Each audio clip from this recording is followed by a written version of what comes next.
are Brangelina, one of the most iconic couples of the last 2 decades, and the celebrity world was shocked when they split in 2016. But did you realize that Brad and Angelina are still not divorced? Yesterday, online court documents were released and revealed that Angelina Jolie filed papers as proof of domestic abuse against Brad in support of their upcoming custody trial. This battle has lasted 5 years in what could be the longest celebrity divorce ever. I didn't realize that they were still separated until recently. I had not a clue. I mean, what are they waiting needs for? This stress? Right. I don't know, but yeah, the That's what I'm emotional saying. side Life's not of long a enough for 5-year this. long. Yeah. Well, literati, like you, we have a lot of questions about what is going on here. So to give us the exclusive scoop on this drawn-out celebrity split is our family law expert, Kelly Chang Rickert. Welcome. Hi, gang. Hey! Hi. How are Kelly, you this guys? is so odd. We're good. I just can't believe this, to be going through a divorce for so long, or I guess a separation, not a divorce yet. What is going on So here? actually, they are divorced. Oh. They are divorced. So they are. Yep, Technically single, they right? totally are. So in California, you can bifurcate the issue of divorce from the rest of the issues. Okay. So they've actually bifurcated the status, and they have been divorced long time ago. They just are still Makes fighting sense. over custody. Yeah. So they are divorced. Noted. They just have to figure out their custody issues, and it could take a long time. And the kids, one of them is grown, one of them is 17. So who knows? It could go on another 3-4 years until all of them are grown. Wow. It's really hard to get into the mindset of that. And look, they were together for 12 years. I finally, after this, things have come to an end. It's really unfortunate. Is there a time limit, though, on custody cases? The courts must make you settle at some point. Or no? Nope, they don't. Yeah, the nastiest of custody cases can go on for 18 years because they're under the jurisdiction of the court for 18 years until they're, adults. So this could go that route. I mean, let's say one of them prevails. Doesn't mean the fight's over. It's just going to keep going until the kids are 18 and can make their own decisions. So yeah, it's really sad, and I hope for the sake of that family that they can just heal and move on. Got it. Now, when Angelina filed for divorce, she checked sole custody. Is it likely that she will get this outcome? No. I mean, even if she gets the majority of timeshare, Brad's still going to have some sort of legal custody, some sort of say. And even if she's permitted to move away, let's say to the UK, there's still going to be some times granted to him that he can see them. He's the father. They're not going to be able to dissect him from the life of the kids. Yeah, something like this, obviously, a lot of the magazines are going to talk to sources. US Weekly reporting yesterday that Angelina and Brad's children may testify in court during the custody proceedings. What's the kind of temperature about having kids testify in a custodial type trial?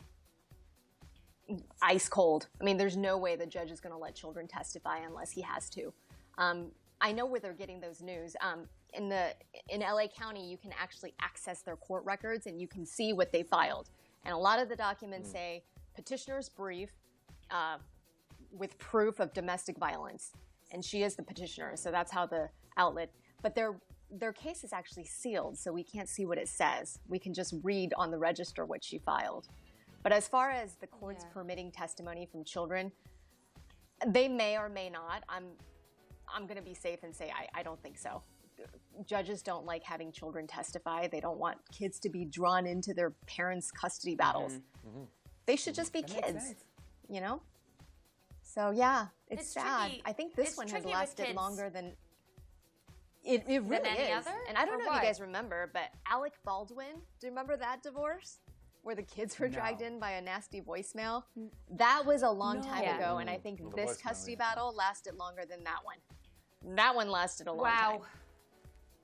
Yeah, it's so it is such a sad thing to see, but their eldest son, Maddox, is said to have already testified in court, and sources have claimed it wasn't very flattering towards Brad. According to sources, Maddox wants to legally change his last name to Jolie, which Angelina has said she doesn't support. Can something like that testimony, I read that, have an effect on a custody battle? I think so, but I think it has the opposite effect. I mean, clearly he wants nothing to do with Brad. So that's evidence of either alienation or estrangement. So like something is happening and the courts have to try to fix this. I think they need to undergo a lot of therapy because it's not like if the children hate you, you're just going to lose them. It's just an indicator that you need more healing because a child doesn't naturally hate their parent unless something has happened. And so in family courts, it's either estrangement or alienation. So estrangement is like something that you did. So something Brad did that estranged them. The alienation, that's something that Angie planted in their heads. So we just have to figure out whether it's estrangement or alienation. But either way, it's sad. I think he needs to be in their lives. And these kids don't want anything to do with him. That's a big problem. Yeah, I do agree with you on that. But Kels, I want to know, how much is all of this costing? Like on average each year, what could Brad and Angelina be paying in lawyer fees? $10 million. No, I don't know.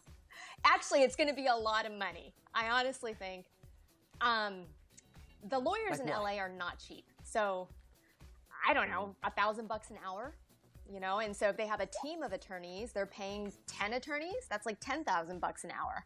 Then you got to pay their associates, the legal staff, their paralegals, and then this private judge. They hired a private judge. Judges are not expensive. That's about $1,000 an hour, $25,000 retainer. It's used up like that. So ongoing for about 4.5 years now, I think they've each spent over $2 million at least. So combined $5 million probably.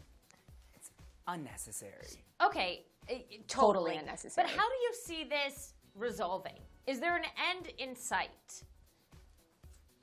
So they are set for trial because, they try to negotiate a settlement, and this carries on for a long time. We explore all avenues. A lot of mental health therapists are employed. Clearly, it didn't work. So now they're gearing up for a trial where they're going to present evidence, such as domestic violence and other stuff. And then the judge is going to make the final call.